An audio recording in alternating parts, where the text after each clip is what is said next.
Hello, good people. Welcome. I will allow the room to fill up a little for a moment whilst you all take your seats.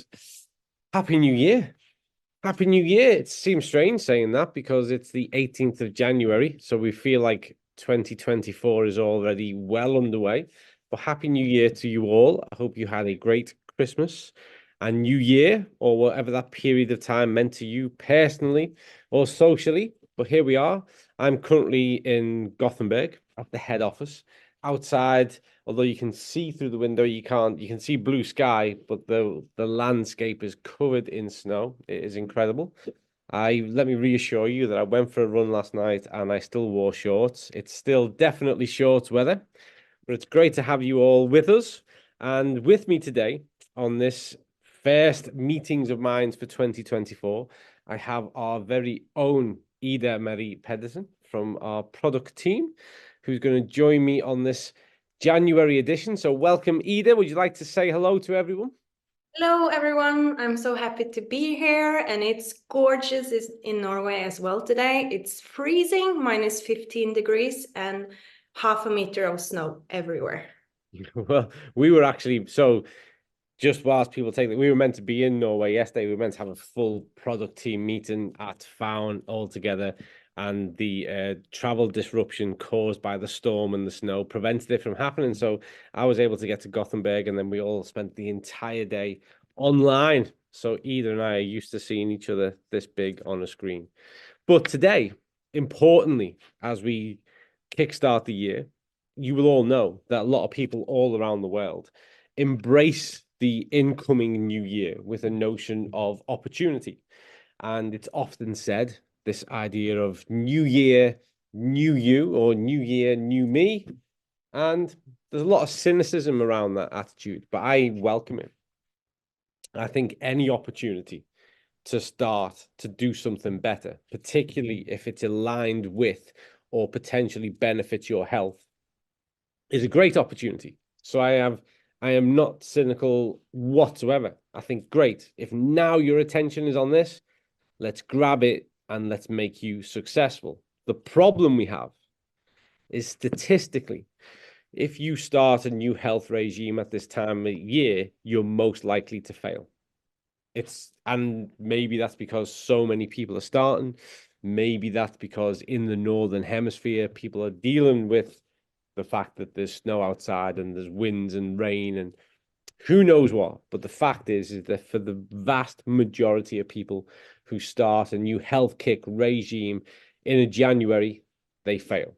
They've actually quit by the second week of February, and the majority of the rest of them have finished by March. And so the reason why Ida and I are here today to discuss this, well, first of all, I don't know if you remember this, Ida, but one of the first conversations that Ida and I ever had professionally was about lifestyle change and adopting a better approach towards nutrition, towards physical activity and exercise, and how we can do this not just for a short-term result, but actually for long-term health. So it's wholly appropriate that Ida and I are here. Secondly, as well as we have other experts in the team who are immersed in this type of stuff, it's being a big part of Ida's background, something that she's focused on and supported a lot of individuals and groups of people with.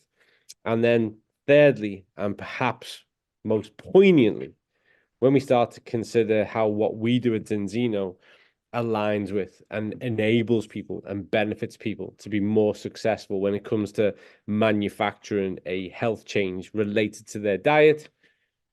Ida's been here the longest. A lot of the products that come under her management category fit perfectly into that box.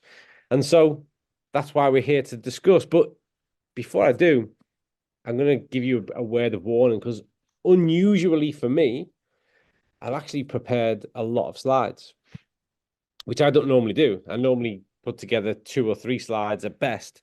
But I wanted to go through some real core aspects of actionable data when it comes to what the research tells us, what people think, the misconception, what the research tells us, and what we can actually do. And so really for the next I will try and deal with this in 25 to 30 minutes. I'm going to take you through a little bit of a prepared presentation to go through some of those key themes. Either is welcome to interrupt, contribute, comment as she sees fit. But once I've gone through this more formal part of the meeting of minds, then either and I are going to delve into it and unpack it and discuss it a little bit more. Because there is always debate to be had. There is always discussion to be had. And in fact, even not long before this meetings of minds, Ida and I were on the phone and we were discussing. And even then, we realized there was something that we were actually positioning differently and thinking about in a different way. So debate is always encouraged. That, to me, is one of the finest attributes of science, is that we debate and we discuss. Most importantly, we change our attitude and we change our action based on the best available evidence, and that might change. Science research is adaptable, and we should be too. We should keep up to date with the best guidelines and the best advice. So let me share my screen. Let me bring this deck up, he says, which should, excuse me, whilst I turn that into a full screen. There we go. Right then. The sustainable route to better health. Nutrition for long-term success, because too many people treat nutrition like an intervention. So they will say, you know, I'm going to go on holiday, I've got vacation, so I'm going to do this to achieve this. And actually, whilst that might be something you feel you need to do, repeated episodes of this typically don't make a situation great. What's far better is to have a really considered, sustainable approach to our health and nutrition, that we manage that for most of the time. And then there might be times when we need to adjust things a little bit.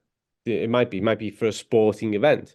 It could be because, you know, you want to be a little bit leaner when you take that vacation in the sun, but it shouldn't be interventional, going from a really poor point to this interpretation of a great point, because health is every day.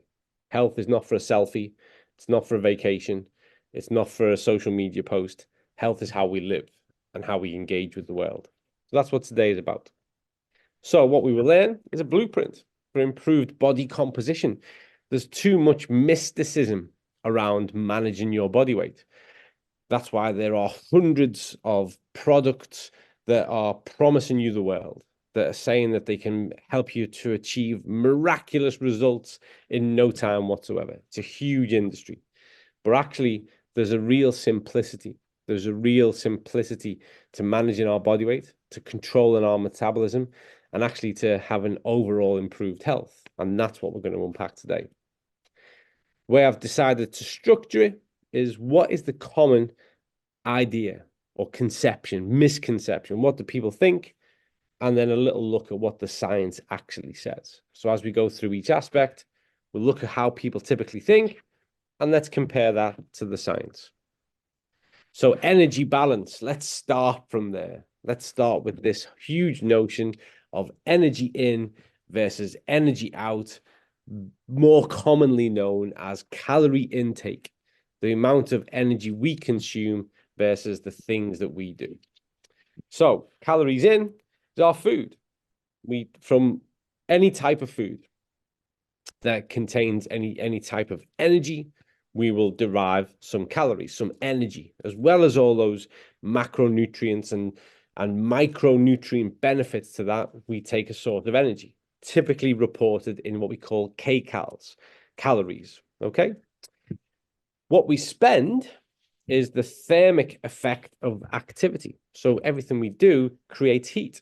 And so when we move around, when we engage in some exercise, we are creating heat, and that's the release of energy. Remember, energy can neither be destroyed nor created. It can only be exchanged. So we take one type of energy and we express it and we change it in another way.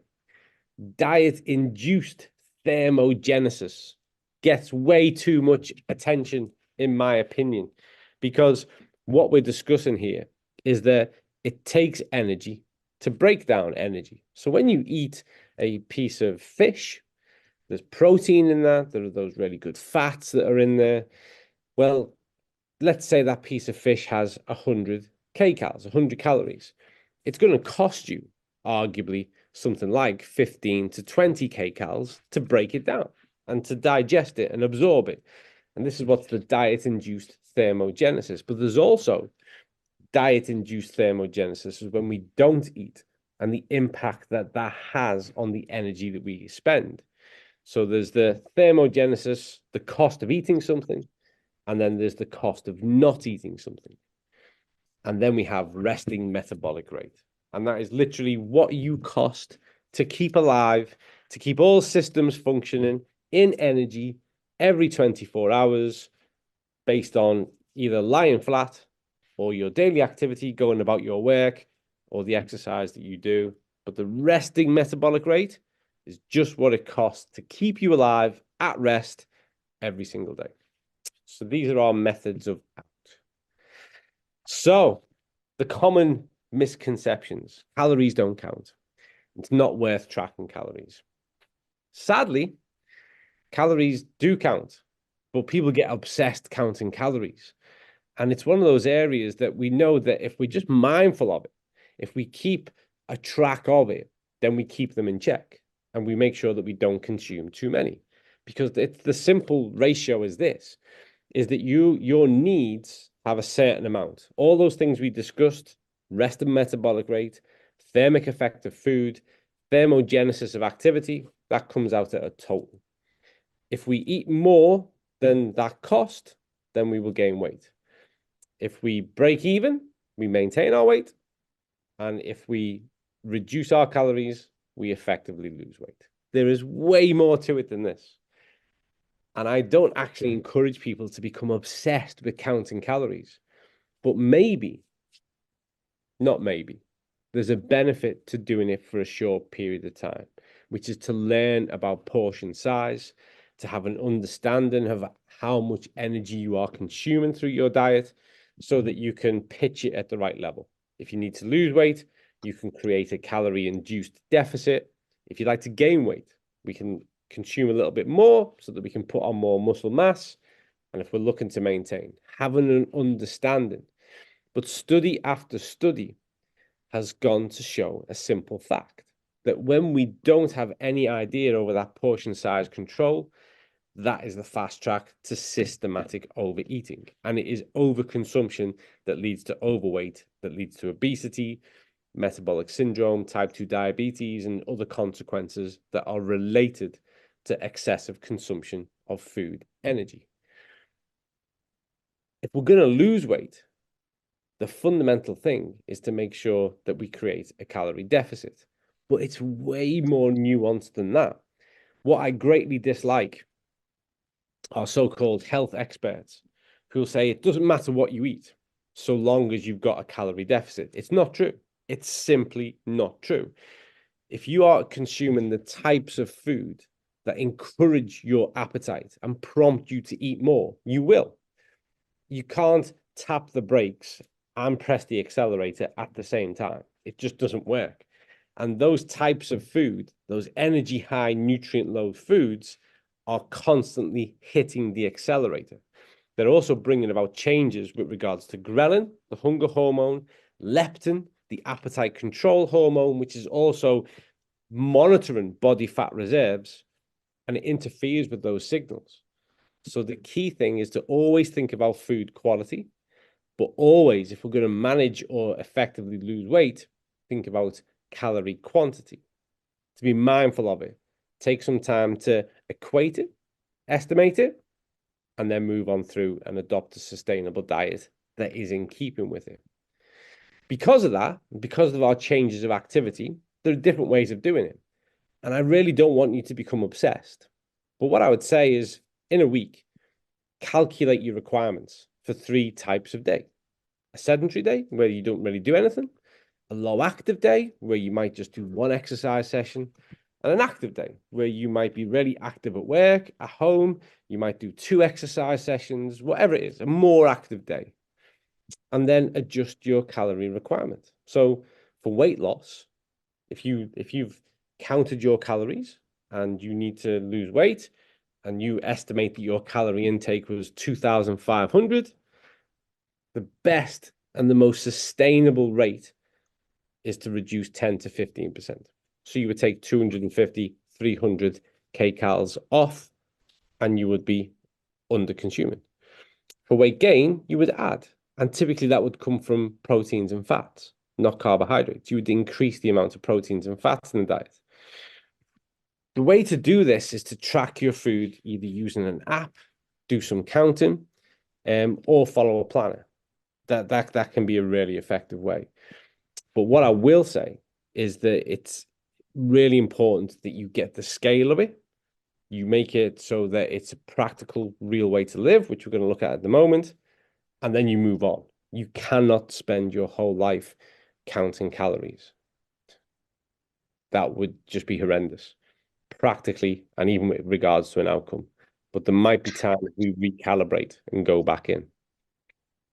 So we've got an idea. We're going to quantify those things. Let's look at eating structure and timing. And this is actually a place that I've done a lot of research myself in the background, is when we start to look at what we call the fundamental rhythm, the circadian clock that drives our hormones, that drives our physiological activity, and whether we can work with it, which is typically leads to real great success, or persist trying to work against it, which typically leads to less effective outcomes.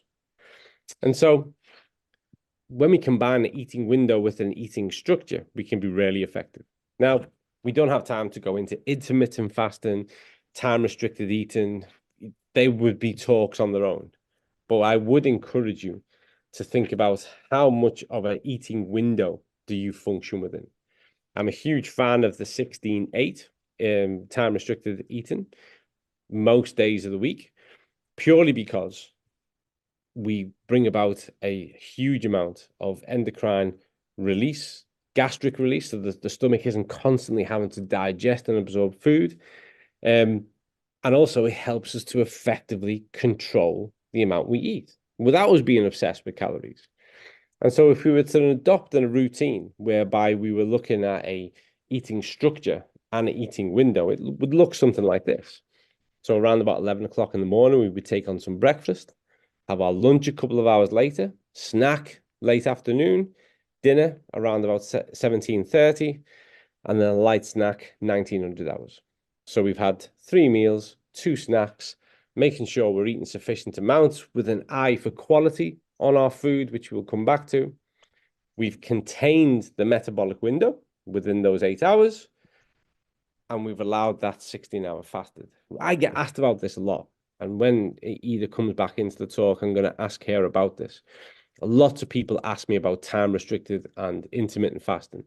For me, this is a really effective way to combine all worlds. You have a clear structure, plus you make sure you're not overwhelming the stomach, you're not overwhelming the digestive system for too much of the day, which leads to really poor outcomes and allows people to systematically overeat.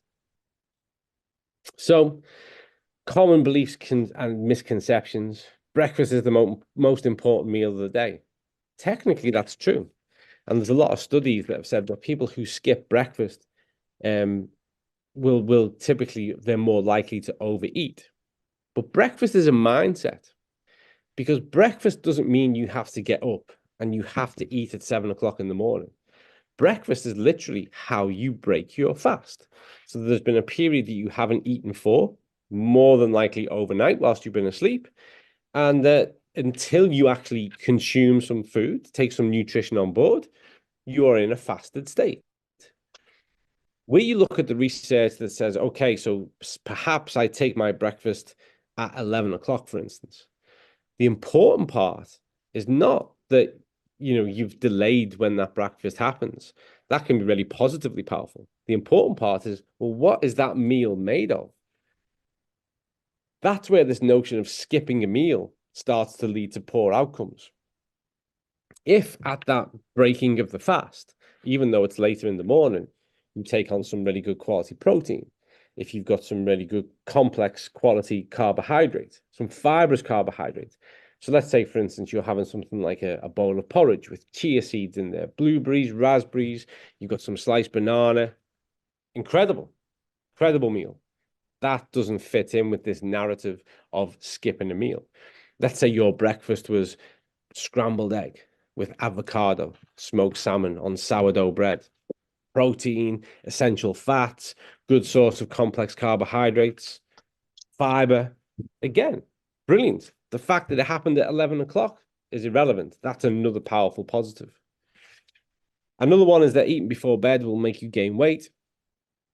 There is a lot of evidence that says late night sleeping actually has quite a physiological impact on how our body regulates fat and fat oxidation, and can actually lead to the increased storage of fat.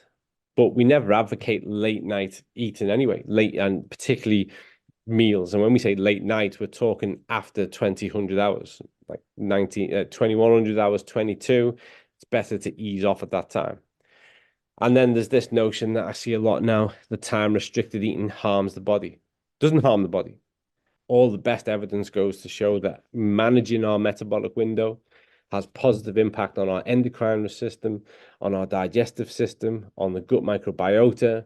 We see tons of benefit with regards to appetite modulation and management, weight management. The research that reports negative associations is losing ground to poor argument in the modern world. There's been so much good evidence to show the benefits of containing the metabolic window. So the way that you can also consider these things is against that circadian rhythm. And I want you to bear a few things in mind. When you wake up early hour of the morning, as our core temperature is rising, cortisol spikes. So the stress hormones are higher, and ghrelin spikes around about 8 a.m. It's a good idea to leave that time alone and to not consume food unless you really have to. I appreciate that some people might be working on shifts and working overnight, and that's a different set of circumstances. But if you can avoid eating in this time, you're in a good place. Around about midday, ghrelin spikes again. Late afternoon, we see 2 to 6 p.m. insulin is elevated. So our insulin is at a higher level. And 6 p.m., again, we get another ghrelin spike. And ghrelin is the one that is driving that appetite that's within us. In the evening, we see like between 1600 hours and 2 a.m. leptin, regulating those body fat reserves, managing our appetite. It's elevated. And then very late evening, melatonin is high, which is our sleep hormone. So we can see there are oscillations and rhythms here that we can work with or we can work against. And the key part is to establish a routine that fits best in the morning and the evening. In the morning, avoid the period in which the body is under a kind of primed stress state. And in the evening, try not to do things that are going to interfere with the sleep-wake cycle. Because the number one most powerful way to manage good health and actually to manage body weight is to make sure you sleep every night. Every type of research that's been done, calorie counting versus this, exercise versus that. When we add in the sleep component, quality sleep, 6 to 7 hours most nights, we see the best outcomes for overall health and weight management. So the early part of the day, avoid the stress, let the digestive system have it easy, offset your breakfast. In the evening, don't overwhelm it with meals and snacks. Let the system recuperate, repair, restore, and get you set for the next day. Okay, let's go through some macronutrients now. Protein, fats, carbohydrates. Too much mythology in these areas. They're quite simple, and I hope to make them even more clear for you now. So protein, most people don't eat enough. True. But then you've got those crazy people online who want people to eat too much. And as always, moderation is key. More than probably what you take now, but you don't need to become a protein junkie. Misconceptions. Doesn't matter what you eat, just make sure you eat more protein. It's not true. leucine content of protein is the strongest one when it comes to determining the quality of the muscle mass, maintaining our muscle, which is really important. The number one indicator of life satisfaction as we age is our physical independence, how well we can move, look after ourselves. And that is wholly reliant on our musculature, making sure that we maintain our muscle mass as we age. So leucine is the most highly correlated type of protein that supports the preservation, development of muscle mass. Excessive protein can't be absorbed. It's not true. We don't know. There is an individual upper limit. At the same time, there are individual tolerances. And I'll come on to some of the guidelines that are more specific now. But this notion that there is a 30-gram limit and beyond that, it'll all get wasted, it's just not true. It depends on your age, your sex, your levels of activity, type of activity. There are so many things that influence it. So don't buy into these myths. And there's a notion that to build muscle, you have to take a supplement. Not true. Supplements can be so convenient. They can be really powerful part of it, especially when we need to increase amounts of certain things that we need to have. But a good, well-balanced diet will carry you a long way. Remember, a good, well-balanced diet is the foundation of everything we do. And we look to supplement intelligently. And we look to supplement to cover gaps. And some of those gaps are huge, which in the modern world, supplements are not only a good way, they're often the best way. We'll come back to that in a moment. But could you technically consume enough protein from your diet to satisfy your muscle build and maintenance needs? Yes. It would be tough, though. I'm going to be really honest with you. It is tough, but it is also very, very possible. So how much? Ideal guidelines are something between 25 to 40 grams per meal when it comes to protein. But a really good ratio that I'd like to draw your attention to is this one here. We know research paper after research paper that has looked into this. The most effective rate is 0.4 grams per kilogram of your own body mass, your fat-free mass per meal. Most effective muscle protein synthesis, absorption, digestion, that's the magic rate. So I can't say to you, you need to take this amount because I don't know your fat, I don't know your body mass, don't know what type of training you do. But across all those parameters, where the researchers looked at it, this is the effective range right here, 0.4 grams per kilogram of the fat-free mass. And there is an example there of that. Type of protein, quality. Ignore everything else on this page. Just read that one line again. Quality, quality, quality. The same can be true of all aspects of your food. The quality of your food is far more of an influence than the quantity of it. If you get the quality right, the quantity kind of takes care of itself. Fats. Somewhere, I think it was back in the 1970s, some clever marketing institute convinced the world that eating fat made them fat. And it's just not true. Fats are essential for health. And certainly when we start to look at the polyunsaturated fatty acids, and for sure, when we start to consider our omega-3 needs, these are essential components of health and performance. Eating fat does not lead to excessive weight. Eating too much of anything leads to excessive weight, but not eating fat. Fat is essential. Low-fat versions of food are better for us. No, they're not. They're really not. They're chemical chaos in a packet more often than not. What they take out, they make up for with other nefarious and awful means. Typically fill them full of sugar or all kinds of things they do to strike a better balance. I promise you, nature is best. And that's actually the key point in here. Saturated fats are harmful. That's not always true either. The type of source of the fat is actually the critical indicator. And all of the best current research goes to show that when it comes to the essentials, making sure we have a sufficient amount of polyunsaturated fatty acids, monounsaturated fatty acids, these lower our risks of all types of diseases, particularly coronary artery disease and certain types of other non-communicable disease. But even when we look at something like a saturated fat, if we're deriving that from a really good quality whole food source, positive outcomes. When there is an interaction with ultra-processed foods, that's where things go downhill rapidly. So if we look at this now, this example here, if we've got whole fat that's derived from dairy products, unprocessed meats, and even what we derive from chocolate has a complex food matrix, and what we see study after study after study is that there is no increased CVD or diabetes risk associated with eating those good quality variants. The problem is where those ultra-processed foods come in. And do you remember maybe 15 minutes ago, I talked about why what we eat is so important.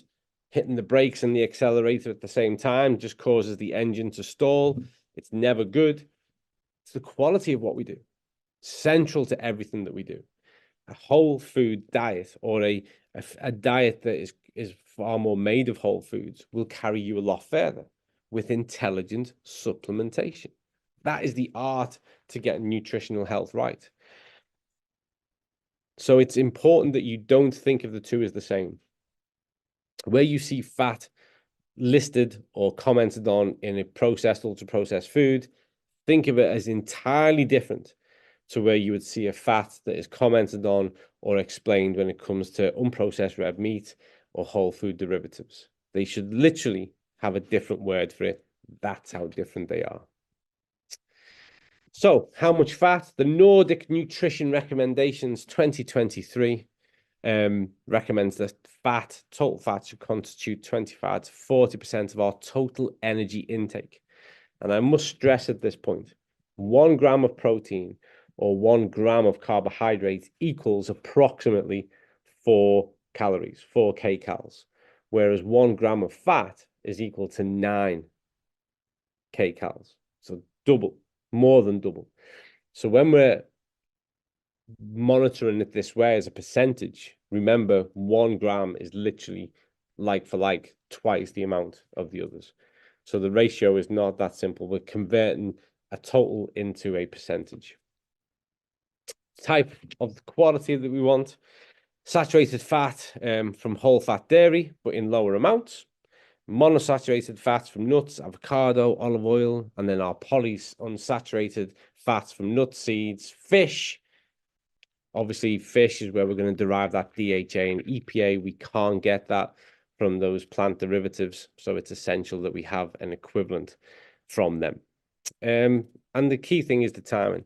Distribute it equally across the day, avoid large amount before sleep, and consume omega-6, omega-3, alpha-lipoic acid after exercise as a part of a recovery strategy. And that's a bit of an insight really to what the top performance teams do and organizations around the world now when it comes to the sport strategy on that. Most people, I would argue, already consume enough or too much omega-6. And I would again just get you to focus all of your attention on the omega-3 as a part of a recovery strategy when it comes to exercise. So I'm mindful of time. So I'm going to go through carbohydrates and then I'm going to invite Ida back into the debate so that we can discuss things more. So common beliefs and conceptions. Eating carbohydrates leads to weight gain. I remember it well. The low carb, no carb days where the world looked like a zombie apocalypse whilst people showed up to exercise withdrawn, cheeks sunk in because they were on the low carb diet. They would do a terrible exercise session, but it felt tough. And people think that a tough session is a good session. So they thought, brilliant. My jeans don't fit. Exercise feels tough. Everything must be going great. Carbohydrates are essential. They fuel performance at higher intensities, and higher intensity exercise gives us so many profound benefits.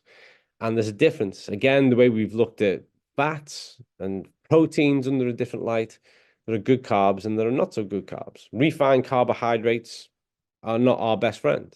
Complex carbohydrates, fibrous carbohydrates are an essential part of a diet. There's this notion that you'll burn more fat if you eat more carbs. Nonsense. Low carb diets are healthier. Nonsense. Carbohydrates provide fiber. Carbohydrates provide energy for cognition, for brain power. They drive the system from an energy point of view. We just got to have a preference for quality. We've got to make sure that we're getting good quality, complex carbohydrates, rich fibrous carbohydrates, and we're avoiding things that are really refined, of a high glycemic load and aggravating the system. That's it. So you don't need someone like me to say it, but I will say it. Reduce your reliance on sugar. That's it. Reduce your reliance on sugar. If you are cutting back on your use of processed and ultra-processed foods, you're going to take huge steps in the right direction when it comes to your proteins, your fats, and your carbohydrates. But be mindful of quality. Go and purposely look for better quality carbohydrates. So we've also seen that there's something of a physiological interaction.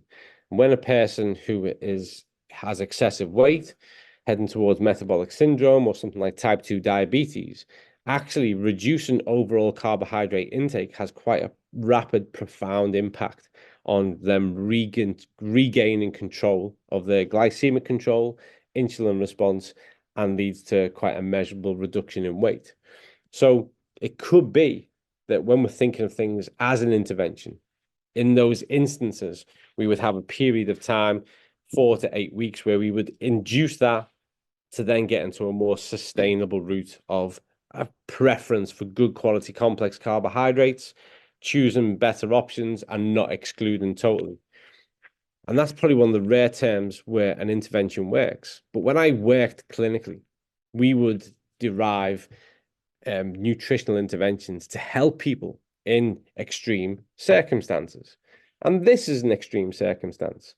What very rarely works for anyone is when they take an extreme intervention and apply it to just normal life as a way to manage health, because it's too profound and it's too short term. It creates the wrong mindset. So something like this should be managed under the supervision of people like me, and then always with the aim to get that person on a sustainable diet for life. So unless you're in this category, and if you are, you should gain guidance and advice from a health or medical professional. The sustainable route to having a healthy attitude towards carbohydrates is far better than inducing this type of approach to managing your diet. So the problem and the reason why people bought into low carb is because the average person just eats too much of everything, but certainly carbohydrates. So you should be having 2 to 4 grams per kilogram of your own body mass per day. And you might have a little bit more than 4 grams per kilogram if you're doing, long duration exercise most days of the week.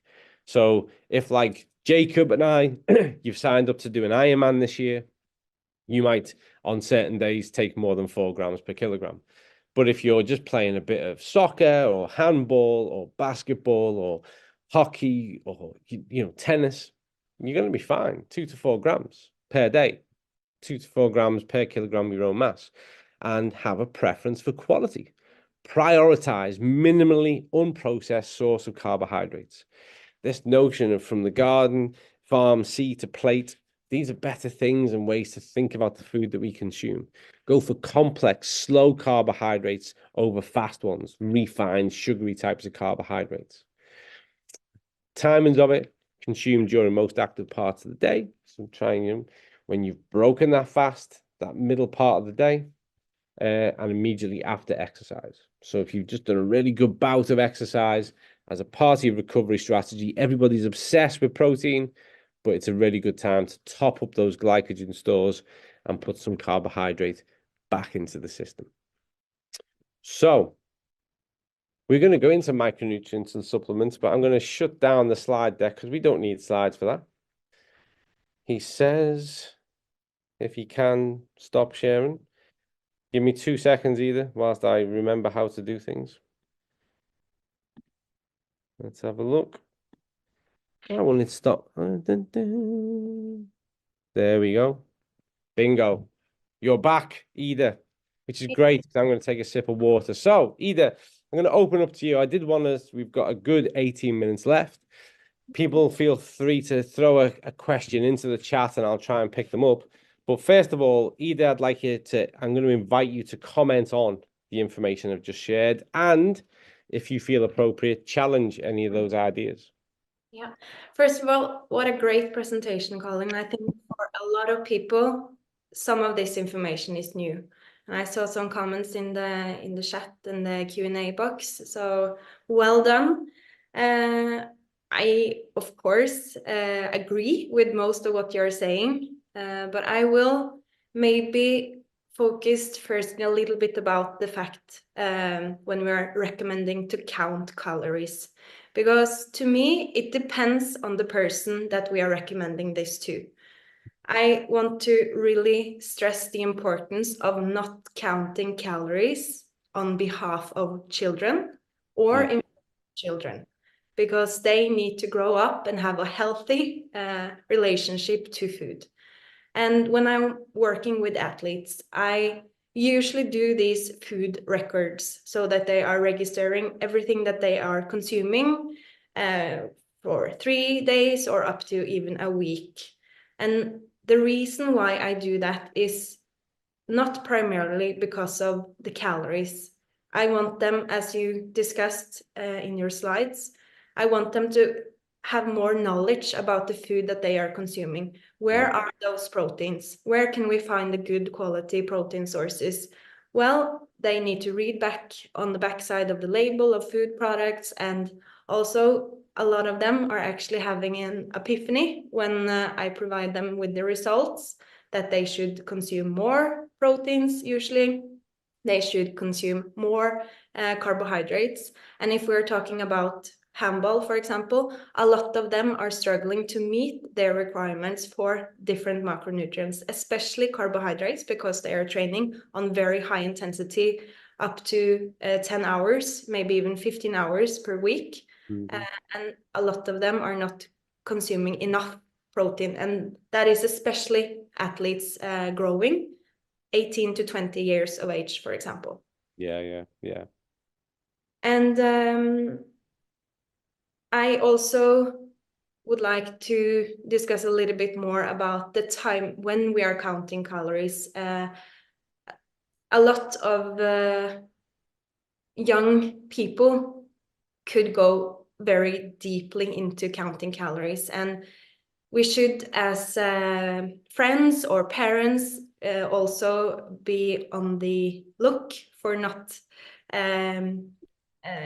what is the right way to say this, but we should be concerned or aware that doing this for a very long time might also flip over to an unhealthy relationship to foods. So do it for a period of time for more knowledge about your food and your diet. Yeah, I mean, there's two. Yeah, and they're both really valid points. And I know we've had a little bit of a chat about this before, but for everyone listening, there's an art to this, and I think that the critical one that I want to pick up on first, either, is this notion with regards to the impact on kids, and adopting a healthy mindset to nutrition with children. And if children learn a language about food that is all about reading labels and seeing how much something is, and that is a method of determining whether or not it's appropriate to eat that, then we are just continuing the problem. That just, it continues, and it creates a problem. It creates another generation of people who are obsessed about food in the wrong way. It really does, because we know, and this is not controversial to say, but most of the traffic light systems, most of the label systems around the world are terrible. They're rubbish. The insight they give to food is really, really poor. And we don't want to add to that by getting them obsessed about counting the energy intake. So whilst it can be a vital means to what we do, kind of either turn that into a really positive, explain it, ground it for sure, but be careful, because children are so susceptible to this, and there's a global narrative that is so wrong about this that it's easy to fall into that trap. So I think that's critical, and I agree with you on that, either. And in hindsight, I should have emphasized that more as a part of the presentation. But something I want to ask you about that you mentioned is the athlete part, because because of my background working in sport, people will often say to me, well, what do this football team do? And the trouble I have with that, Eden, and I'm interested in your experience, is that all of us, we don't live lives like them. Trying to adopt and copy a diet that an elite athlete has when we're living normal lives is another effective way to get it all wrong. So I just wondered what your thoughts were on that. Yeah, you said that we are not living like them, but my experience is that they are living like us. So the problems they are facing with their diet are the same problems we are facing. I don't have I have countless of examples of athletes who are eating as much as these ultra processed foods as the general population. They are not meeting their requirements on vitamins and minerals, essential nutrients, even though they are eating twice as much as we are. Calories. So even though they are consuming much more food, they are not meeting their requirements. So I find that this very interesting. And they still need to start where we normal people should start. We need to focus on the foundation, on having those high quality foods, whole foods, good protein sources. We need to really focus on getting those essential fatty acids in our diet. And after we have laid the foundation, then we can start to talk with the athletes about top off, for example, focusing on specific ergogenic acids such as caffeine or timing of meals, how much they should focus prior to a match, during a match, and after a match. So the foundation needs to be in place before we can do anything. And the majority of my time, I will say up to 80%, is actually getting the athletes to understand the value of having a healthy diet and helping them finding solutions and taking responsible and meaningful choices in their everyday life. And then the rest, 20%, is all about this pre-match or training diet, what they should do during, after recovery, all of those specific athlete goals. Yeah, and my experience is very similar. But that takes us now into this notion, which I didn't like spend too much time on just then, but I want us to go there now, especially as we have you here, is that, well, where does supplementation fit into all of this when we're looking at managing a mindset about sustainable diets? So where does supplementation fit into this whole complexity of getting our diet right? The modern diet of 2024 is so poor that we need supplement in our foundation.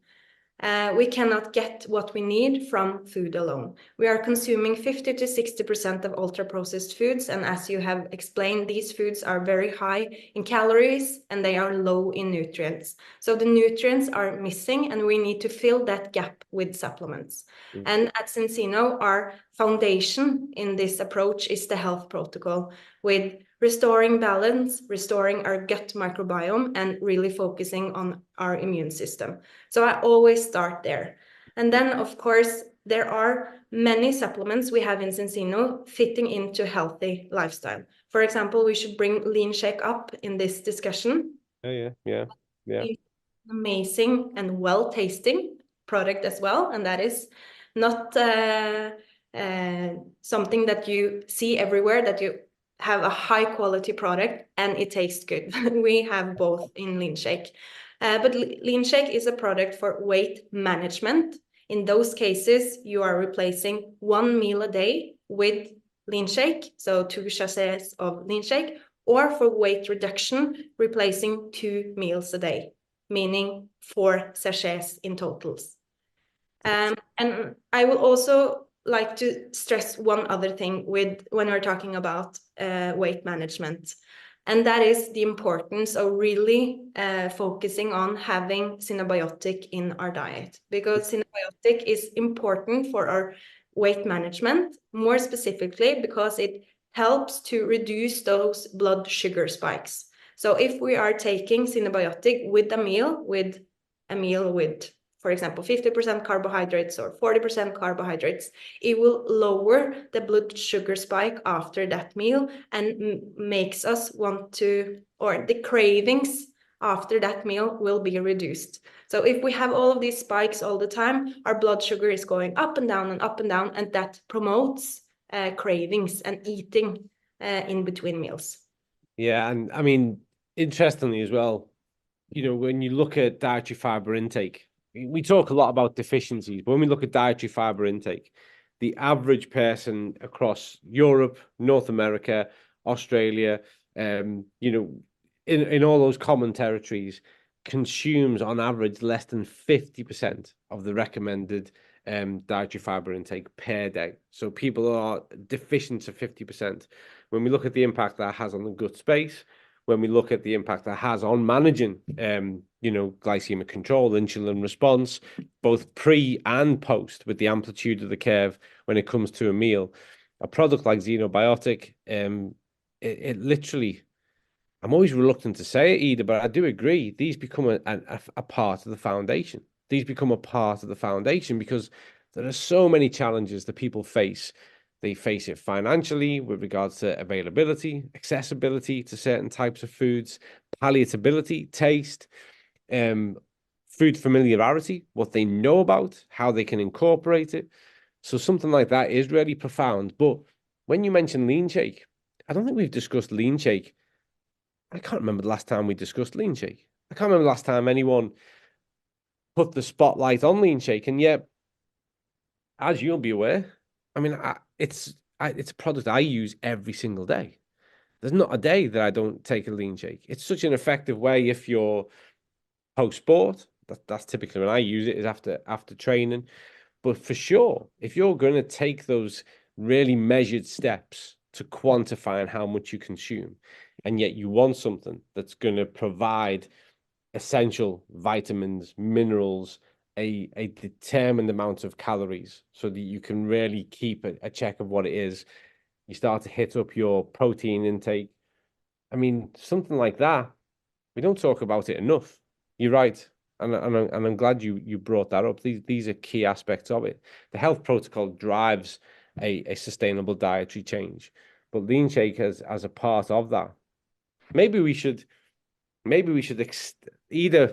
extend health protocol. Maybe it should have a fourth pillar in health protocol, but regards to what it provides, I don't know. It's food. It's no pun intended, but it's food for thought. Yeah, for So sure. What advice do you give to people that you're working with, whether it's sport or just in general health, when it comes to the selection over supplementation? Like how would you guide someone to say, here's how I know what's important to me? Oh, that's a very good question. And it's so individual, the responses that I will answer to. But it depends on their diet. And as all of you know, we are in a lot of deficits and unbalances when we're talking about our body. So it really depends. Colin, do you have a little bit more like So, yeah, so let's say, I mean, because let's stay true to the theme of today. So we're talking about sustainable eating, people coming into the new year, probably wanting to make a positive change. And a lot of people, it's about weight management. So someone comes to you and says, right, either, here's my diet. I'm looking to make changes. It's a very typical diet, 50, 60% processed, ultra processed food. I know there are deficiencies. What would be the top two tips you'd give them? Say, okay, start with this and this. We know that people with overweight and obesity, they have been in a energy plus for a long time. Yeah. So the most important step, as you have been talking about in your presentation, is to create a negative energy balance. And to do that, we need to consume less energy than what we are actually using in a day. So my top priority then is, if we're going to do this very easy, replace one meal with lean shake a day for weight management. For weight loss, replace 2. But I will also focus on the other side of the equation, and that is to create more movement, to create more exercise, and to create more physical activity during a day. And then we know, of course, that the health protocol is suitable for all people coming into either a clinic or to me or to you, Colin, because we know that we are facing the same differences and challenges in our diet. Either we are athletes or just a normal person. You've just, with your comments then, you reminded me of something that I should have made this clear from the start. But what you said just reminded me. We're looking at reducing energy intake, but not nutrient intake. And often when people start to reduce down because they want to have less energy, they reduce blindly. And so then they start to starve their body of key nutrients they need in order to foster good health. And that is right at the core of what you've just been talking about. That is the essence of what you've just been talking about. And that is probably the most powerful take home people can take. Yeah. And also, I would like to stress what you said in the beginning about sustainable changes and having consistency in what you do. And that is why we're calling it lifestyle changes and not a periodic change. We need to make sure that the positive changes we are implementing are feasible, doable, and manageable. So don't start off too high or too broad. Just start by taking one small step towards a positive change. And once that change and the behavior start to become a habit, then add on more. So we need to take small steps in the right direction, and then at the end of the year we can look back and be very happy about the changes we have made and that they have been sustainable. Perfect. Perfect. And a perfect way to end. There are a few questions in the Q&A. I'll just address 2 of them really, really quickly, but that's the perfect bit. It's steps towards continued success. And don't measure how you're achieving in a week's time or a month's time, but let's talk about it again this time next year. And consistency is key. But just a few questions, and feel free to add to any of these responses. I'll still try and finish more or less on time. Someone said, what about a coffee in the morning? If you have a black coffee in the morning, that's not going to be a problem. Don't have too much caffeine anyway. So, bear that in mind. But if you're going to have a black coffee in the morning, that isn't going to interrupt your kind of fasting period if you're looking to offset your breakfast till around about 10, 11 o'clock in the morning. So that's not a problem. Someone else asked about stress and stress hormones and what they implicate on weight management. Hugely influential, the hugely inflammation and the control of inflammation, which is why I personally would pitch that omega-3 balance oil as a key part of the strategy with regards to achieving sustainable and meaningful weight loss in the short and long term, for sure. And then another question that someone had put in there, which is regards to how our appetite changes as we age, and there's typically less of a drive for appetite. And this is true. And one of the biggest changes as we age is that because we fail to target and maintain our muscle mass, there are changes, therefore, to our basal metabolic rate. Less muscle mass means that our body needs less energy, and this in turn takes our appetite low. So keep your muscle mass high. Be active, exercise, engage in the world. Life's an adventure. Do it every single day. Keep yourself live and organic and need an energy. Keep your appetite firing away all the way through life. Be hungry on every level throughout life. Thank you, Ida, for your amazing contributions to this. Thank you all for being here, listening to the information that we would like to share. We will welcome you back in 2 months' time. Until then, stay well, be kind to each other, and we'll see you further down the road. Speak to you all soon. Thank you very much.